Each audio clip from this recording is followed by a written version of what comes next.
Lots of excitement in this room, that's for sure. Oh, smokes. What about that hockey game last night, eh? Connor McDavid from Mitch Marner. Oh my gosh, what a pair. Makes us so proud. How many of you watched till the final seconds? Right? I'm a little glassy-eyed because of it. I was so excited. But I have some really great news. We are going to announce our platform today. Yeah. And I'm so proud of the work that we have done on our platform. Not a lot of it is new for you because it's things I've been speaking about the entire campaign, and it really focuses on the basics and getting the basics right for Ontarians, the things that matter, the priorities for Ontarians, right? And in fact, I'll even share that there are no new taxes. There are no, that's right, no tax increases. That's right. But there are no fantasy tunnels either, okay? Just. But I think you'll be pretty pleased. And one of the things that we haven't spoken enough about is our platform on education. So that'll be the final component that I'll just speak a little bit about today. And that's why I have some really wonderful educators here with me. And I'm so delighted that they joined us today for this announcement. Because, you know, our school system used to be the envy of the world, our elementary, our post-secondary, and it's really failed over the last 7 years under Doug Ford. And we see our classrooms overcrowded, our schools crumbling. You know, our young people are spilling out into portables so they're too cold in the winter. We see them bundled up wearing their parkas. In the summer, they're too warm. We see our educators tell us that, you know, they don't have the resources they need. In fact, not even every child has a textbook. They don't have a budget to do photocopying of the chapters that they're presenting, and certainly they're purchasing supplies out of their own pocket. And they talk about the rise of violence in our classrooms as well. And certainly we don't have enough educators. We need more, but they also need special ed teachers and counselors in our schools. So more resources generally in education. So that's what I'm here to announce today.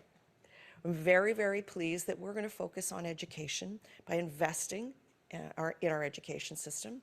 We will be building 90 new schools to get our kids out of portables. Yeah. We're also going to hire more educators, right? The teachers, support staff, not just educators, the teachers, support staff that are needed, special ed teachers, and that comes by paying them properly, paying them the living wage that they need. And I'm also very proud to introduce that we're going to introduce a lunch program for people so that ensure that every child is focused and has, you know, nutrition each and every day in school. We know there's a breakfast program rolled out, but we need more. We need to have the complete package for our kids. So better schools, more teachers, more staff, more educators generally, full meal complement, and new schools. So I'm very honored to introduce that today. And I'm happy, I'm here with my entire team in the area, all in the Etobicoke MPP's candidates, and we're happy to take your questions. But it's a very, very exciting day that we can balance out the remainder of our platform and release it costed to the media, and I'm sure you'll be walking through it and getting to know it as the candidates will. Welcome. Perfect. So we'll do one question, one follow-up. Please state your name and outlet, and Mike is over here for folks who have questions. Thank you. Sean, yes. Bonnie, hi. Sean Jeffords, CBC Toronto. Wanted to ask you about your promise to fix the school repair backlog. Yeah. That backlog is $13 billion.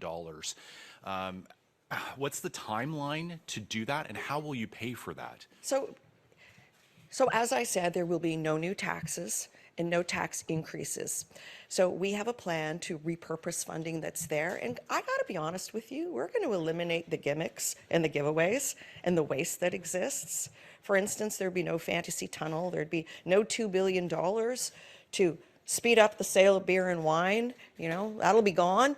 Nobody's asking beer and wine at the corner stores. They're asking for more educators in our classroom, and they're asking for family doctors. There'll be no pre-election goodie checks.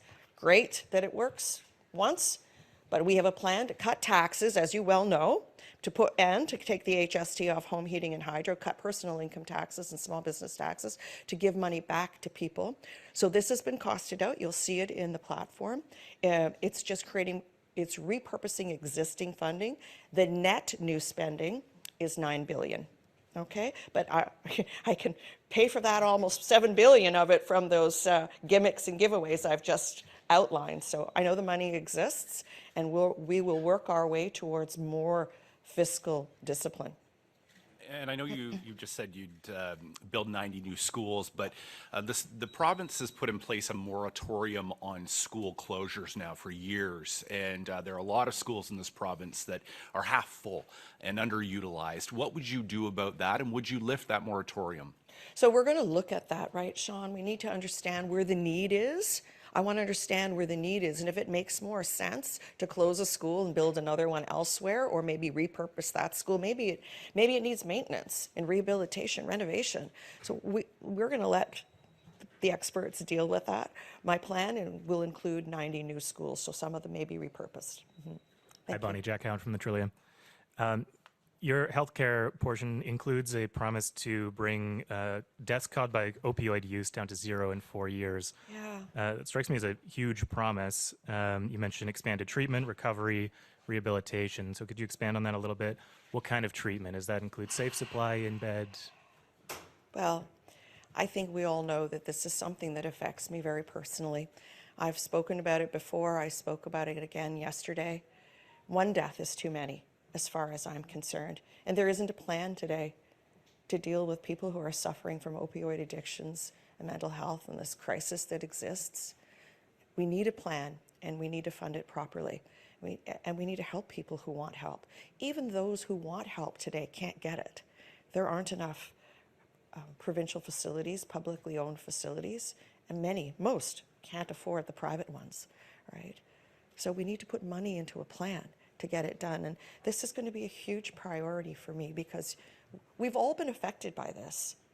You know, just last week, a good friend of mine called and he said he's lost his nephew, who was a shining star, but fell into opioid use through an injury, etc. And we well know that I've had family issues with this as well with my dad. So it's vitally important that it be dealt with in the right way, and we do what's right. You know, we don't make ideological decisions. We follow the science, right? Science-based, evidence-based approach.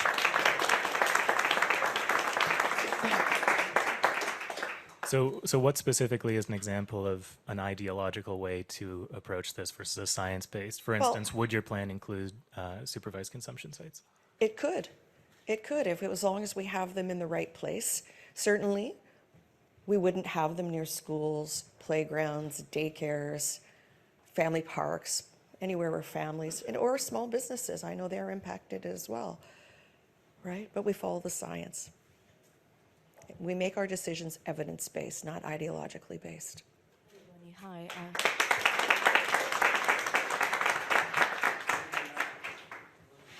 Hey, Bonnie. Hi. Hey, Sneh. Barbara with QP Briefing.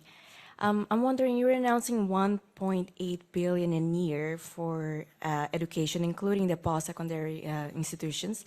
They are already underfunded by $2 billion, and you're capping the international students at an additional 10%. So I'm just wondering, is this going to cut it? Like, is this enough? No, Sneh, it's repurposing. So there's a lot of money that exists in the system. Our spending is net new, but there is money in the system, and I've made that commitment to our colleges and to our universities to fund them properly, to increase their operating revenue, to cap foreign students, because let's be honest, the reliance on foreign students is just a Ponzi scheme.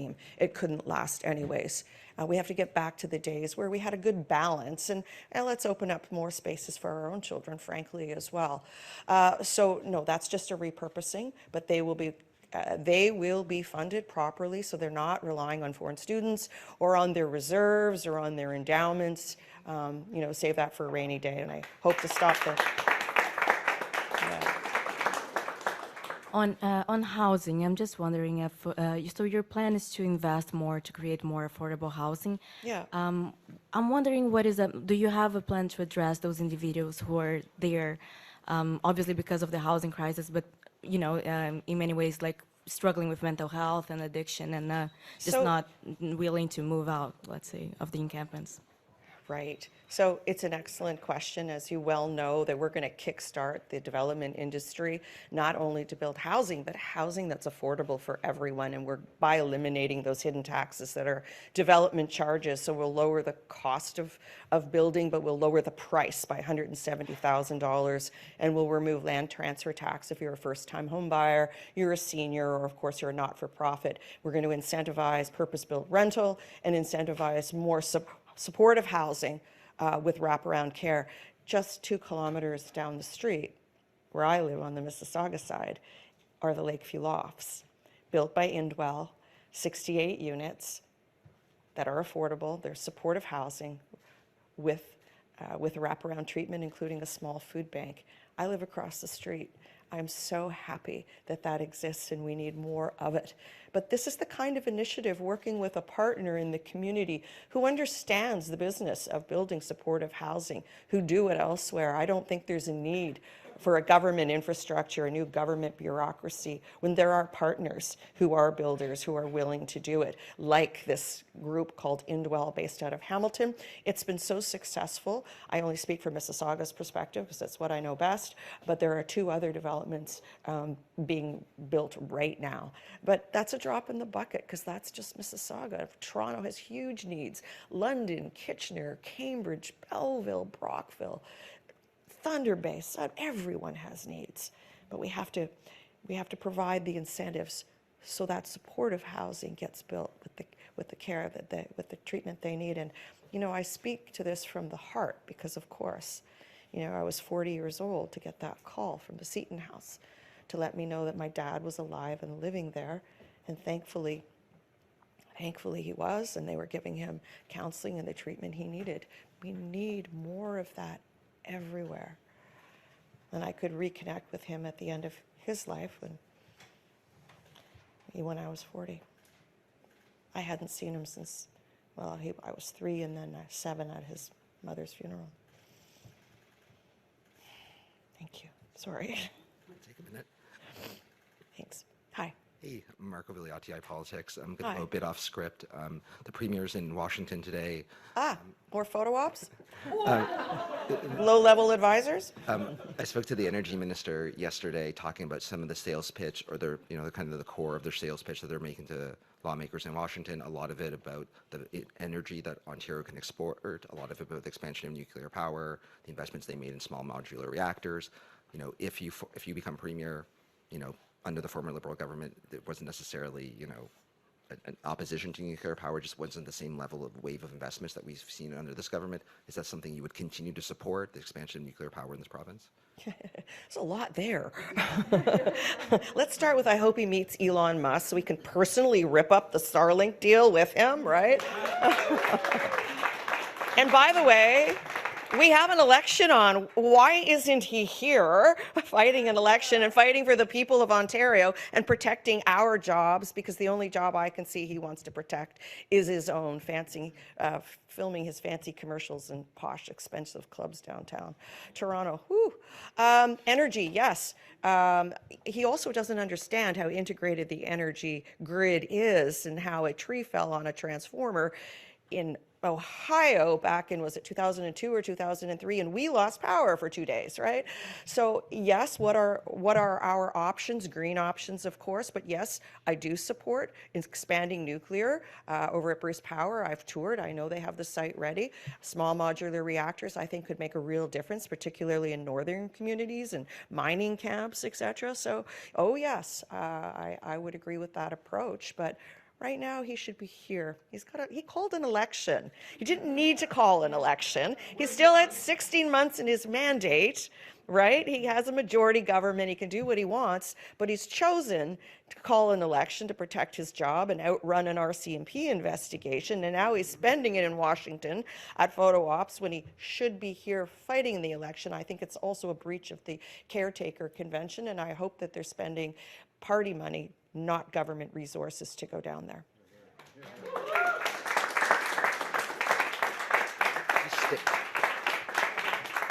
Just staying with the energy thing, and I know maybe I'm getting a bit ahead of myself, but the idea of an east-west pipeline has kind of been revived a bit by this federal government. Yeah. You know, if you became premier, is this something you would support? Yeah, you know, I'm going to take a look at it. Sure. You know, I'm not opposed to growth and our energy needs and supporting them however we can. Thank you. Morning, Bonnie. Liam Morning. Casey with the Canadian Press. How you doing? Morning, Liam. So the platform shows about $65 billion in new spending over 4 years, promising to pay for half that through efficiencies and economic growth. Yep. You've criticized Doug Ford for adding to the net debt, but wouldn't you just be doing the same? No, our net new spending, Liam, is $9 billion. Everything else is existing annually. All right. So everything else is existing or repurposed. So this is net new spending. Okay. But there is money, obviously, in the budget, but we're going to repurpose it. For instance, you know, the Ontario Building Fund, we're going to create the Better Communities Fund. It's going to be part of that new deal for cities. It's going to cover the development charges that they will lose, et cetera. It's all been considered. Okay. I'm And still no new taxes and no tax increases. In fact, we're going to decrease your taxes. Small business taxes and people earning $50,000 to $75,000, we're going to reduce those taxes as well as taking the HST off your home heating and hydro. It's going to put $1,150 back in everybody's pocket. Every year. Okay. Thanks. I'm still trying to understand how the math. It's just come out. So Yeah, we haven't had much time. yeah, to you look haven't at had a it. lot of time to digest and the So- same. But I'm assured, and this is my direction to my team, net new is 9, okay? Okay. So. Everything else not- is repurposed or efficiencies, et cetera. Okay, Yes. so not too long ago, you just gave a couple of examples of how you would repurpose some of the money. Yes. One of them is this tunnel. As far as we know, there hasn't been much money actually spent on it. Well, besides let's this hope there's not feasibility been a lot of study. money spent on 413 either. So I just don't know how, so, okay, let's say we don't know, I don't understand, we haven't spent much money on the tunnel yet, right? Yeah, but we've The spent $2 Beerstrom billion at money's- Ontario the Beerstrom Place. money's already gone. Yeah, but that existed, right? There was $2 billion that left. I know, but aren't we talking about going forward? Like, We are, but I'm saying to you that money exists, had existed in the budget, right? He's given it away to speed up the sale of beer and wine. Not a family doctor, but beer and wine. I don't know $2 how billion, I don't know how that's but gonna- that money what you're exists saying going forward. annually. And Liam, that money is there in the budget. It was given away, but it exists there next year as well. We wouldn't give it away. We would repurpose it to get you a family doctor and to invest in our schools and hire educators, right? That money is there. It was wasted this year. $7 billion that I can count up has been wasted. My net new is 9. Thank you.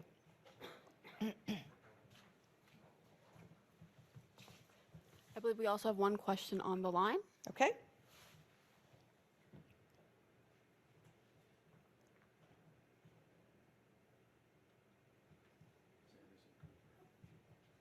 Anderson. That now concludes our press conference. Thank you so much. Thank you for joining us today. Thank you.